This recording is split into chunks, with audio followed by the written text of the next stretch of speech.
Hello everyone, I hope you guys are doing very well. আজকে আমাদের প্রথম রোজা, আর এটা ছিল 2 দিন আগের ভ্লগ, যেখানে আমরা রোজার জন্য বাজার করতে গিয়েছিলাম। তো প্রথমে আমরা হোম সেন্টারে চলে যাই, ওখান থেকে টুকটাক জিনিসপত্র কিনে আমরা চলে যাই ক্যারিফোরে। সেখানে আমাদের মেইন বাজারের আইটেমসগুলো। প্রথমে যে অনেকগুলো ফ্রোজেন আইটেম কিনে নিয়ে দেখা যাচ্ছে ফ্রোজেন আইটেম থাকলে ইজিলি সবকিছু কুক করা যায়। এর ভিতরে ফ্রোজেন ফিশও আমি নিয়ে নিয়েছিলাম।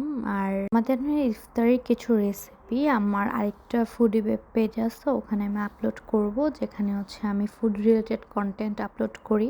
অনেকগুলো ভেজিটেবলসও নিয়ে নিয়েছিলাম। দেখা যায় রোজার মধ্যে এত ভাজা পোড়া আইটেম খাওয়া হয়, হেলদি খাবার অনেক কমই খাওয়া হয়, কিন্তু এবার আমি ট্রাই করব যে ভাজা পোড়ার পাশাপাশি যেন হেলদি খাবারও খেতে পারি। এখানে ইয়াসিনুর ভাইয়াকে সবজি নিতে হেল্প করতেছিল। এরপর আমি সসের সেকশনে চলে আসি, যেখানে আমি নান্দোসের একটা চিকেন ম্যারিনেট করা সস নিয়ে নেই। বাজার শেষ করে আমরা আরেকটা সুপার মার্কেটে যাব, যেটা ফালাক, যেটা বেসিক্যালি বাংলাদেশি ফুড আইটেমসগুলো ওখানে পাওয়া যায়।